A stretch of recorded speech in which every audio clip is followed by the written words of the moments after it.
شروع کرتے ہیں اللہ کے بابرکت نام سے جو بڑا مہربان اور نہایت رحم والا ہے۔ تمام تعریفیں میرے اللہ رب العزت کے لیے ہیں۔ السلام علیکم لسنرز، میں ہوں آپ لوگوں کی ہوسٹ نوشین، اور میں اپنے چینل خوفناک کہانیوں میں اپنے سبھی سننے والوں کو خوش آمدید کہتی ہوں۔ لسنرز، کیسے ہیں آپ سب، اور میرے چینل کی خوفناک کہانیوں کو کتنا پسند کرتے ہیں، ان سے کتنا کچھ سیکھتے ہیں؟ اپنی رائے کا اظہار کمنٹ باکس میں ضرور کیا کریں۔ آج آپ لوگوں کے لیے میں بہت ہی انٹرسٹنگ خوفناک کہانیاں لے کر آئی ہوں، جنہیں سن کر آپ لوگ بہت زیادہ ان کو انجوائے بھی کریں گے اور ان سے ضرور کچھ سیکھیں گے بھی۔ میرے آج کے سٹوری سینڈر ہیں محمود رحیم یار خان سے اور محمد اسلام انڈیا لکھنؤ سے۔ بڑھتے ہیں آج کی پہلی خوفناک کہانی کی طرف۔ یہ خوفناک کہانی محمود شیئر کر رہے ہیں رحیم یار خان سے۔ محمود کہتے ہیں کہ آج آپ کے ساتھ میں اپنی پھپھو کی زندگی میں پیش آنے والی ایک بہت ہی ڈراؤنی کہانی شیئر کرنا چاہتا ہوں۔ یہ کہانی میرے والد صاحب نے مجھے سنائی ہے۔ یہ بات آج سے تقریباً 20-21 سال پہلے کی ہے۔ میری پھپھو تب بالکل ینگ ہوا کرتی تھی۔ رحیم یار خان سے تھوڑا سا ہی دور ان لوگوں کا گاؤں ہوتا تھا تب۔ تو میرے والد صاحب کہتے ہیں کہ جیسے گاؤں کا کلچر ہوتا ہے، گاؤں کی لڑکیاں بھی پانی بھرنے یا کبھی کبھار باہر جو ڈیرے اور باغات ہوتے ہیں وہاں پر باہر چلی جایا کرتی ہیں۔ تو میری پھپھو بھی ایک دفعہ ایسے ہی ڈیرے پر گئی ہوئی تھی کھانا دینے کے لیے اپنے بھائیوں کو اور اپنے والد صاحب کو۔ جب وہ وہاں سے واپس آ رہی تھی، ان کو آتے آتے تھوڑی دیر ہو گئی، اور جب وہ گھر واپس آئیں تو وہ بہت زیادہ ڈری ہوئی اور سہمی ہوئی تھی۔ جب گھر واپس آئیں تو آ کر رونا شروع کر دیا۔ بہت زیادہ رو رہی تھی، بہت ڈری ہوئی تھی، جیسے تھر تھر کانپ رہی ہیں۔ ان کی امی نے پوچھا کہ آپ کو کیا ہوا ہے، آپ کیوں رو رہی ہیں؟ تو وہ بار بار یہ کہتی تھی کہ جب میں کھانا دے کر واپس آ رہی تھی تو جو راستہ، گاؤں کا جو راستہ تھا وہ بہت زیادہ جنگل کا تھوڑا بہت راستہ تھا، کیونکہ آبادی بہت زیادہ کم ہوتی تھی اور جو کھیت کھلیان تھے وہ آبادی سے ہٹ کر ہوتے تھے۔ تو کہتی تھی میں نے وہاں پر ایک ریچھ دیکھا ہے۔ وہ ریچھ ایک درخت کے پاس کھڑا تھا اور وہ مجھے بہت زیادہ گھور گھور کر دیکھ رہا تھا۔ میں وہاں سے ڈر کر بھاگی ہوں اور مجھے ایسا لگا کہ وہ ریچھ بھاگتا ہوا میرے پیچھے آیا ہے۔ میری میری دادی اماں جو تھی فوراً سے باہر نکلی، باہر جا کر دیکھا دور تک کہیں بھی کوئی ریچھ وغیرہ نہیں تھا۔ انہیں بڑی حیرانگی ہوئی کہ ہم لوگوں کا چھوٹا سا گاؤں ہے، یہاں پر ریچھ کیسے آ سکتا ہے؟ بے شک جنگل کا ایریا، لیکن آج تک کبھی کسی نے وہاں پر کوئی ریچھ وغیرہ نہیں دیکھا تھا۔ پھر ان کو ریچھ کہاں سے نظر آ گیا؟ سارا دن وہ روتی رہی، بیمار ہو گئی، بخار ہو گیا ایک دم سے اس ٹینشن کی وجہ سے۔ شام کو جب میرے دادا ابو اور وہ سب لوگ گھر واپس آئے تو دادی اماں نے ساری بات انہیں بتائی کہ آج ابھی آپ لوگوں کو کھانا دے کر واپس آ رہی تھی تو راستے میں اس نے ریچھ دیکھا ہے، گاؤں میں ریچھ آ گیا۔ اب یہ بات جو تھی وہ پورے گاؤں میں پھیل گئی، کیونکہ گاؤں میں سب گھر تھے، مٹی کے بھی گھر تھے، کچھ چھوٹے چھوٹے بچے تھے سب کے۔ گاؤں کے لوگوں نے یہ کہا کہ ہم لوگ ہر طرف پورے گاؤں میں چیک کریں گے کہ ریچھ کہاں سے آ گیا ہے، کیونکہ بچے بھی باہر نکلتے ہیں تو کہیں کسی بچے پہ ریچھ حملہ نہ کرتے۔ اندھیرا ہو گیا، سب نے یہی کہا کہ اس اندھیرے میں تو ہم لوگ ریچھ کو نہیں دیکھ سکتے، تو ہم نیکسٹ ڈے ضرور ڈھونڈیں گے انہی کھیتوں کی طرف جا کر، اور جہاں پر وہ سارا جنگل کا حصہ ہے وہاں سے بھی جا کر ہم لوگ دیکھیں گے۔ رات کا ٹائم ہوا تو برآمدے میں ان لوگوں نے اپنی چارپائیاں لگائی۔ وہ ابھی بھی ڈری ہوئی تھی، وہ بار بار یہی کہتی تھی کہیں وہ آ نہ جائے۔ ان کے ذہن میں اور دل میں ایک خوف بیٹھ گیا تھا۔ رات کا ٹائم ہوا تو میری دادی اماں کی آنکھ کھلی۔ وہ کہتی ہیں کہ جیسے ہی میں اٹھی، میں پانی پی کر باہر صحن میں پانی رکھا ہوتا تھا، وہ جو مٹی کے گھڑے ہوتے ہیں، وہاں سے وہ کہتی ہیں میں پانی پی کر جیسے ہی واپس اپنی چارپائی کی طرف آنے لگی تو میں نے دیکھا میری بیٹی کی چارپائی کے پاس بہت بڑا کالے رنگ کا کوئی وجود بیٹھا ہوا ہے اس کے سر کی طرف، اور ایسا لگ رہا ہے کہ بالکل اس کے چہرے کی طرف وہ چیز بیٹھی ہوئی ہے۔ میں دیکھ کر بہت زیادہ ڈر گئی کہ یہ کیا چیز ہے۔ اس کا وجود بہت زیادہ بڑا تھا۔ ایک دم سے میں نے اونچا سا پوچھا وہاں پر کیا چیز ہے؟ تو جیسے میں نے دیکھا اس چیز نے پلٹ کر میری طرف دیکھا، اس کی آنکھیں چمک رہی تھیں۔ میں نے فوراً سے شور مچایا کہ وہاں پر کوئی چیز ہے۔ سب گھر والے جاگ گئے۔ جب برآمدے کی لائٹ جلائی گئی تو وہاں پر کچھ بھی نہیں تھا۔ دادی اماں بہت زیادہ پریشان ہو گئی، پھپھو نے بھی اونچا اونچا چیخنا شروع کر دیا۔ وہ بار بار اپنی امی سے یہی پوچھ رہی تھیں آپ نے کس چیز کو دیکھا ہے؟ وہ جو دادی اماں تھیں وہ کچھ بتا نہیں رہی تھیں، بس یہی کہہ رہی تھی نہیں میرا وہم تھا، میں نے کچھ بھی نہیں دیکھا، بلی ہوگی یہ ہوگا، کیونکہ وہ ڈر گئی تھی کہ یہ پہلے بہت زیادہ خوفزدہ ہے، اگر میں نے اس کو یہ بتا دیا تو یہ زیادہ ڈر جائے گی۔ اگلے دن دادی اماں نے دادا ابو سے یہ کہا کہ میں نے رات کو اپنی بیٹی کی چارپائی کے پاس ایک بہت بڑا کالے رنگ کا وجود بیٹھا دیکھا ہے۔ اس کا جو جسم اور اس کا جو شباہت تھی وہ ایسی تھی جیسے ریچھ ہوتا ہے، اس کی آنکھیں چمک رہی تھیں، لیکن جب ہم لوگوں نے لائٹ آن کی تو وہاں پر کچھ بھی نہیں تھا۔ دادا ابو نے یہ کہا کہ کیسی باتیں کرتی ہو، وہم کی بھی کوئی حد ہوتی ہے، جب وہ اتنا ڈری ہوئی ہے تو تمہارے ذہن پر بھی وہی وہم سوار تھا، کچھ بھی نہیں ہے اس کو۔ دادی اماں کی بات پر کسی نے بھی یقین نہیں کیا۔ سارا دن ایسے ہی گزر گیا، آج پھپھو کھانا دینے بھی نہیں گئی۔ دادا ابو لوگوں نے سب نے میرے بابا نے، چاچو، سب لوگوں نے گاؤں والوں کے ساتھ مل کر وہ ساری جگہ کا ایک ایک کونا چھان مارا، کہیں کسی کو کوئی ریچھ کا نام و نشان بھی نہیں ملا۔ اکثر وہ کہتے تھے کہ وہاں پر وہ جو قلندر ہوتے ہیں جو ریچھ لے کر آتے ہیں وہ کبھی کبھی دوسرے گاؤں سے آتے تھے، وہ اگر تب آتے تھے جب کوئی سرکس ہوتی تھی یا کوئی میلہ وغیرہ لگتا تھا، اس میں آ کر وہ اپنے اپنے جانوروں کے کرتب دکھایا کرتے تھے، وہ بھی ابھی سیزن نہیں تھا۔ اب وہ لوگ بڑے پریشان تھے کہ یہ ماجرا کیا ہے، سب ہر کوئی اپنی جگہ پر الرٹ تھا کہ کسی کو کہیں کوئی ریچھ نظر آئے تو وہ ضرور بتائے، بچوں کی بھی حفاظت شروع کر دی۔ ابھی دوسرے دن کی بات ہے، رات کا ٹائم تھا، ابھی سارے کھانا کھا رہے تھے، رات گاؤں کا کلچر ہوتا ہے کہ لوگ جلدی سو جاتے ہیں، تو ایک دم سے جہاں پر میرے دادا لوگوں کا گھر تھا وہاں سے ریچھ کے بولنے کی آواز آنے لگی۔ اب سارے گاؤں والے تو پہلے ہی چکنے تھے کہ کسی کو کوئی ریچھ نظر آئے، سارے ان کے جب ریچھ کی آواز سنی، ریچھ کی بھی ایک دھاڑنے کی آواز ہوتی ہے، پھپھو نے اونچا اونچا چیخنا شروع کر دیا۔ پھپھو نے یہ کہا کہ میں نے ابھی دیوار پر چمکتی ہوئی آنکھیں دیکھی ہیں، شاید ان کو یہ لگ رہا تھا کہ ان کو دیوار کے اوپر کھڑا ہو کر وہ ریچھ دیکھ رہا ہے۔ سب بہت زیادہ خوفزدہ ہو گئے، دادی اماں بھی ڈر گئی، سارے لالٹین لے کر اور ہاتھوں میں وہ بڑی بڑی سٹکس لے کر باہر دیکھنے کے لیے گئے۔ دادا ابو لوگوں کا جو گھر تھا اس کی بیک سائڈ پر کافی زیادہ بڑے پلاٹ سے تھے، وہاں پر وہ سوکھی لکڑیاں رکھا کرتے تھے، وہاں پر ابھی گھر نہیں تھا۔ ایک ایک جگہ کو ان لوگوں نے چھان مارا، کہیں کچھ بھی نظر نہیں آیا۔ دادی اماں بہت زیادہ ڈرنے لگ گئی۔ جب وہ لوگ گھر واپس آئے تو دادی اماں گھر میں تھی اور اونچا اونچا چیخ رہی تھیں، اپنے بال نوچ رہی تھیں اور اونچا اونچا رو رہی تھیں۔ چیخیں مارتے مارتے جب وہ لوگ گھر آئے تو وہ چیخیں مارتی مارتی بے ہوش ہو گئیں۔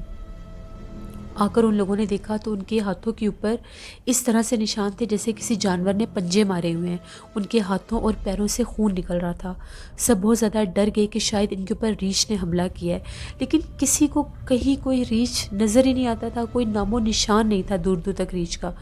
دادی اماں نے دادا ابو کو یہ کہا کہ آپ مانیں نہ مانیں، اس کے اوپر کسی غیر مرئی مخلوق کا اثر ہوا ہے جو ریچھ کے روپ میں اس کے سامنے آ رہی ہے، اسی کو اس نے گاؤں میں دیکھا تھا، وہی چیز اب میں نے رات کے ٹائم اس کی چارپائی کے پاس بھی دیکھی ہے۔ اب پھر رات ڈھل گئی تھی، پھپھو کو بڑی مشکل کے ساتھ ہوش آیا تو وہ چیخ رہی تھی اور یہ کہہ رہی تھی کہ جیسے ہی آپ لوگ باہر گئے میں نے دیکھا کہ سامنے والی دیوار کے پاس وہ ریچھ بیٹھا ہوا تھا۔ جب میں نے چیخیں مارنا شروع کی تو وہ بھاگتا ہوا میرے پاس آیا اور اس نے میرے ہاتھوں اور پیروں کے اوپر اپنے پنجے مارے ہیں، ان کے ہاتھ اور پاؤں کے اوپر سے خون نکل رہا تھا اور وہ زخمی ہو چکے تھے۔ بڑی مشکل کے ساتھ ان کی وہ مرہم پٹی کی گئی، گاؤں کے جو حکیم صاحب تھے ان کو بلایا گیا، تو جب انہوں نے آ کر دیکھا تو وہ بھی یہی کہہ رہے تھے کہ یہ زخم بالکل تازہ ہیں، ایسے لگ رہا ہے کسی نے بڑے بڑے ناخن مارے ہیں ان پر۔ لیکن سارے یہ چیز ایک مسٹری بن گئی تھی کہ ریچھ نظر نہیں آیا تو حملہ کس چیز نے کیا ہے۔ دادی اماں بار بار یہی کہہ رہی تھی کہ ان کو کسی بزرگ کے پاس لے جانا چاہیے۔ تبھی ان کے گاؤں سے دور ایک بہت بڑا دربار تھا، کسی سید صاحب کا دربار تھا۔ اگلے دن دادا ابو نے یہی کہا کہ ان کو وہاں پر لے کر جائیں گے۔ جیسے میری پھپھو کو اگلے دن وہ اس دربار کی طرف لے کر گئے، وہ کہتے ہیں کہ ہم لوگ تانگے پر لے کر جا رہے تھے تو پھپھو بار بار چیخ کر کہہ رہی تھی کہ سڑک کے اوپر وہ ریچھ بھاگتا ہوا آ رہا ہے، ان کے علاوہ وہ ریچھ کسی کو نظر نہیں آتا تھا۔ دادی اماں بھی ساتھ تھی، میرے بابا بھی ساتھ تھے، دادا ابو بھی ساتھ تھے۔ جب دربار پر پہنچے تو وہ رو رہی تھی، پھر ان پر وہ بے ہوش۔ جیسے ہی پھپھو کو اس دربار پر لے کر گئے تو وہ جو پیر صاحب تھے وہ فوراً سے وہاں پر پہلے اپنی گدی پر بیٹھے ہوئے تھے، ان کا یہ کہنا تھا اس بچی کو فوراً میرے پاس لے کر آؤ۔ جب ان کے پاس لے کر گئے تو وہ کہہ رہے تھے اس کے پیچھے ایک شیطان لگا ہوا ہے، اس کے پیچھے وہ شیطان بھاگتا ہوا میرے دربار کی حدود کے اندر نہیں آ سکتا، وہ باہر کھڑا ہے، میں اس کو دیکھ رہا ہوں۔ اس وقت بھی ان پر بے ہوشی طاری ہو چکی تھی۔ ان کو اٹھا کر ایک چارپائی پر لٹایا تو وہ جو پیر صاحب تھے، جب انہوں نے ان پر دم پڑنا شروع کیا تو ایک دم سے ایسا لگ رہا تھا کہ پھپھو کے جسم میں سے جیسے دھواں نکل رہا ہے۔ سب بہت زیادہ ڈر گئے۔ وہ جو پیر صاحب تھے ان کا یہ کہنا تھا کہ اس کے اوپر بہت بڑے جنات، جو دیو کا ایک ہوتا ہے، دیو جیسے ہوتا ہے، اس کا اثر ہو چکا ہے اور وہ چیز اس کے پیچھے ہے، اس کو جانی نقصان پہنچانا چاہتی ہے۔ پھر وہ ان کے ہاتھوں کے اوپر اور پیروں کے اوپر جو ناخن کے نشان تھے وہ بھی ان پیر صاحب نے دیکھے۔ پیر صاحب نے یہ کہا کہ اگر اس لڑکی کو واپس لے کر جاؤ گے تو وہ اس کو مار دے گا، اس لڑکی کو 3 دن اسی دربار پر رکھنا ہوگا۔ اب سب بہت زیادہ پریشان تھے کہ کیا کیا جائے۔ پھر وہاں پر اس دربار کے اوپر میری پھپھو کو 3 دن رکھا گیا۔ وہاں پر وہ دربار اتنا بڑا تھا، وہاں پر وہ جو زائرین اور وہ جو لوگ وہاں پر آتے تھے منتیں ماننے کے لیے یا دم درود کے لیے، جو دور دراز سے آتے تھے، ان کے لیے باقاعدہ 2 کمرے بنائے گئے تھے۔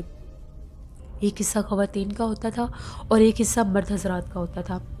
وہ کہتے ہیں کہ جب پھپھو کو وہاں پر رکھا گیا، جب پھپھو کو ہوش آتی تھی وہ اونچا اونچا چیختی تھی اور کہتی تھی کہ اس کی آوازیں میرے کانوں میں آ رہی ہیں، وہ مجھے آوازیں دے رہا ہے، اس کی آواز بہت زیادہ خوفناک ہے، وہ مجھے مار دے گا، یہ ہے وہ ہے۔ پھر چیخنے لگ جاتی تھی، اپنے منہ پر تھپڑ مارنے لگ جاتی تھی، اپنے سر کے بال نوچنے لگ جاتی تھی۔ تو بڑی مشکل کے ساتھ 3 دن وہاں پر گزرے۔ جب تیسرا دن ہوا تو پھپھو کی طبیعت ٹھیک ہونے لگ گئی۔ وہ جو چیز تھی 3 دن اس دربار کی حدود میں تو نہیں آ سکی، لیکن باقاعدہ اس دربار کے باہر وہ چیز موجود تھی۔ پھر وہ جو پیر صاحب تھے، اپنے عمل کے ذریعے انہوں نے بہت زیادہ وہاں پر پڑھائی کی اور اس کا ایک باقاعدہ پتلا سا بنا کر اس کو جلایا گیا۔ جیسے ہی تیسرے دن اس چیز کو جلایا، پھپھو کی حالت ٹھیک ہونے لگ گئی۔ پھر وہ جو پیر صاحب تھے ان کا یہ کہنا تھا کہ کبھی بھی اس کو اکیلے ویرانے کی طرف نہیں جانے دینا، اس طرف بہت زیادہ دیو اور جنات کا بسیرا ہے۔ وہ چیز وہاں پر مقیم نہیں تھی، وہ چیز وہاں سے گزر رہی تھی، یہ اکیلی لڑکی تھی، یہ وہاں سے جب گزری ہے تو اس چیز نے اپنا آپ اس پر ظاہر کر دیا ہے اور وہ چیز اس کے پیچھے بھاگی بھی ہے۔ اگر یہ 2 منٹ بھی وہاں پر رک جاتی تو شاید آج یہ زندہ آپ لوگوں کے ساتھ نہ ہوتی۔ اس کے بعد میری پھپھو تھوڑی سی اس طرح سے ہو گئی تھیں جیسے پاگل پن کے دورے پڑنے لگے تھے، خوف کی وجہ سے ٹھیک ہو چکی تھیں، اس چیز کا اثر بھی ہٹ چکا تھا ان سے۔ تقریباً 1-1.5 سال وہ بہت زیادہ بیمار رہیں، گھر سے باہر نہیں نکلتی تھیں، ہر وقت کمرے میں رہتی تھیں، باوضو رہتی تھیں اور بار بار کہتی تھیں کہ مجھے اسی دربار پر لے کر جاؤ، میں نے وہاں سے دم کروانا ہے۔ تقریباً 1 سال لگاتار میرے دادا ابو جو تھے وہ ان کو لے کر وہاں پر جاتے رہے، وہ دم کرواتی رہی وہاں پر۔ پھر ان کو تسلی ہوگی کہ وہ ٹھیک ہیں، کیونکہ وہ اکثر رات کے ٹائم چیخیں مار کر ڈر جاتی تھی کہ مجھے وہ وہاں پر نظر آ رہا ہے، مجھے وہ پھر وہم بھی تھوڑا سا ان کو بننے لگ گیا تھا۔ اس کے بعد پھر میری پھپھو کی شادی ہو گئی، لیکن وہ بہت جلدی ایج میں ہی ان کی ڈیتھ ہو گئی تھی، کیونکہ پتہ نہیں میرے بعد میں تو ان کو اس چیز کا کبھی کوئی اٹیک نہیں ہوا تھا، لیکن ان کے بچے بہت چھوٹے تھے جب ان کی ڈیتھ ہو گئی۔ میں نے انہیں دیکھا نہیں تھا، میں تب بہت چھوٹا ہوتا تھا، تھوڑا بہت ان کا مجھے چہرہ یاد تھا جب وہ فوت ہوئی تھیں۔ یہ میری پھپھو کی کہانی تھی جو میں نے آپ کے ساتھ شیئر کی۔ بہت شکریہ آپ کا۔ اللہ آپ سب کو، ہم سب کو اپنے حفظ و ایمان میں رکھے۔ لسنرز، انسان بے بس ہو جاتا ہے جب غیر مرئی مخلوقات کے اس طرح کے بھیانک حملے ان پر ہوتے ہیں۔ ہمیشہ اللہ سے رحم مانگنا چاہیے، لڑکیوں کو خاص طور پر اکیلے گھر سے باہر نہیں نکلنا چاہیے۔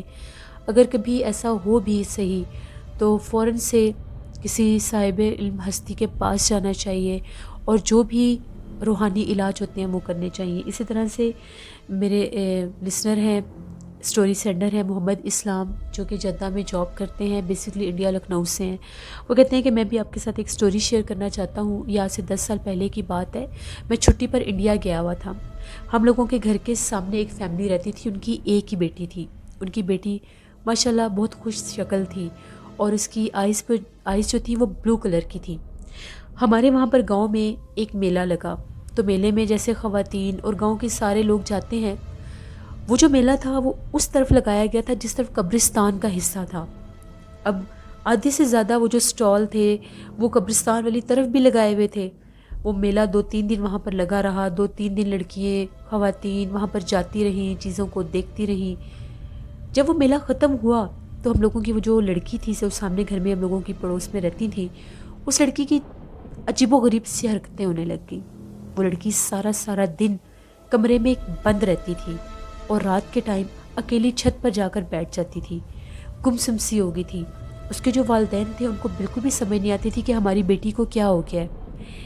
جب ان لوگوں نے دیکھا کہ یہ رات کے ٹائم اپنے بستر پر نہیں ہوتی اور یہ چھت پر اکیلی دیوار کی طرف فیس کر بیٹھی رہتی ہے، ان لوگوں کو تھوڑا سا ڈاؤٹ ہونے لگ گیا۔ وہ لوگ اس سے پوچھتے تھے کہ تمہیں کیا مسئلہ ہے۔ جب ان لوگوں نے اس سے پوچھنا شروع کیا، اس لڑکی کو باقاعدہ دورے پڑنے لگ گئے۔ اس لڑکی کے اندر عجیب و غریب آواز میں کوئی بولتا تھا۔ ایک دفعہ ایسا ہوا، شام کا ٹائم تھا تو میں اپنی چھت پر بیٹھ کر چائے پی رہا تھا، بالکل سامنے والی چھت پر وہ بیٹھی ہوئی تھی۔ میں نے اس سے پوچھا، پہلے بھی جیسے نیبرز ہوتے ہیں، محلے دار ہوتے ہیں، ہم سب کو پتہ تھا وہ بیمار ہیں، تو میں نے اس کا حال چال پوچھا۔ میں نے یہ پوچھا کہ اب تمہاری کیسی طبیعت ہے؟ تو جیسے اس نے مجھے پلٹ کر جواب دیا، اس کی آنکھیں بہت زیادہ ڈراؤنی تھی اس ٹائم۔ اس نے اتنی بھاری بھرکم آواز میں مجھے کہا کہ تم سے کیا مطلب ہے، تم کیوں پوچھ رہے ہو؟ جب اس نے مجھ سے یوں پوچھا تو اس کی آواز میں کوئی اور آواز بول رہی تھی۔ میں بہت زیادہ ڈر گیا اور میں فوراً سے نیچے آ گیا، اور یہ بات آ کر میں نے اپنے گھر والوں سے بھی شیئر کی کہ مجھے لگتا ہے کہ ان کی بیٹی پر کسی غیر مرئی مخلوق کا بسیرا ہو چکا ہے، جس کی وجہ سے اس کی یہ حالت ہو گئی ہے۔ اس کی آواز میں کوئی اور چیز بولتی تھی۔ پھر میں وہاں پر جب میری چھٹی پوری ہوئی تو میں واپس سعودی عربیہ آ گیا۔ اس کے بعد تقریباً 7-8 ماہ کے بعد اس کے بارے میں اکثر پتہ لگتا رہتا تھا کہ اس کو کسی عامل حضرات کے پاس لے کر گئے ہیں، تو ان کا یہ کہنا تھا کہ قبرستان میں اس کے اوپر کوئی جن حاوی ہوا ہے۔ جہاں پر وہ میلہ لگا ہوا تھا، یہ وہاں پر گئی تھی، اس کے بال بھی کھلے ہوئے تھے، اور وہاں پر اس کے اوپر کوئی جن عاشق ہو چکا تھا۔ وہ جن اس کے اندر تھا، اس کے جسم میں اس جن کا بسیرا ہو چکا تھا، جو باقاعدہ اس کے جسم میں بولتا تھا۔ اس کے گھر والے بہت زیادہ کوشش کرتے تھے اس کو کسی طریقے سے کنٹرول کر سکیں، وہ ان سے بالکل آؤٹ آف کنٹرول ہو جاتی تھی۔ ہر وقت بند کمرے میں رہنا، اونچی اونچی چیخیں مارنا، کسی اور آواز میں بولنا، گھر والوں کے ساتھ بھی لڑنا۔ اس کی حالت بہت زیادہ عجیب ہو چکی تھی۔ بہت زیادہ ان لوگوں نے اس کے روحانی علاج کروائے، لیکن 5-6 ماہ کے بعد پتہ چلا کہ اس کی ڈیتھ ہو گئی تھی۔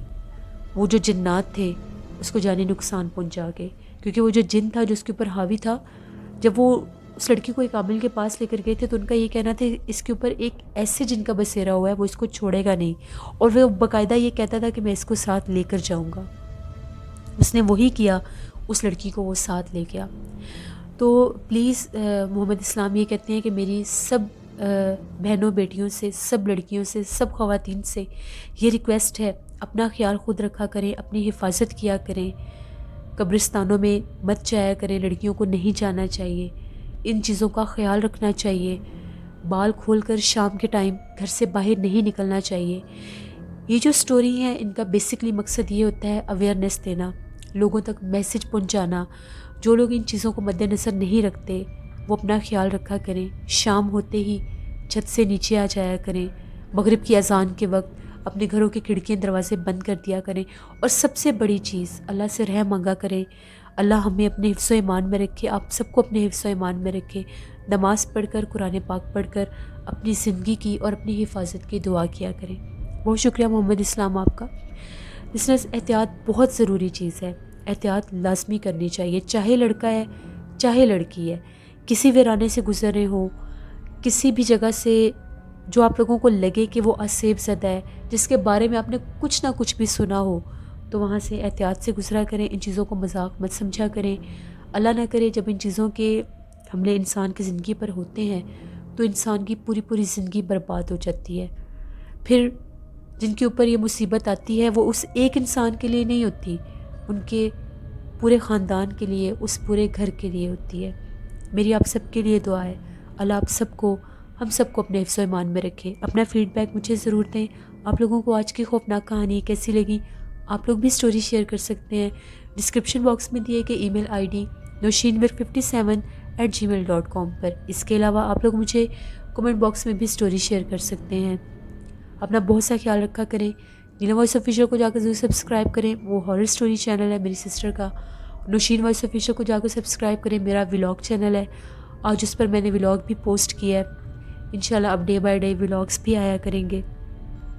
کل آپ لوگوں کے ساتھ پھر ملاقات ہوگی کسی نئی خوفناک کہانی میں۔ ربیع الاول کا مہینہ ہے، دعاؤں اور برکتوں کا مہینہ ہے، اپنے لیے بھی دعائیں کریں، جتنا ہو سکے درود پاک پڑھ کر آقا تاجدار مدینہ سرور کائنات پر اس کو بھیجیں اور اپنے لیے بھی دعائیں کریں اور اپنی ڈھیروں دعاؤں میں مجھے بھی یاد رکھیں۔ اپنا بہت سا خیال رکھیے گا، کل آپ لوگوں کے ساتھ پھر ملاقات ہوگی۔ Thank you for watching, stay blessed, اللہ نگہبان۔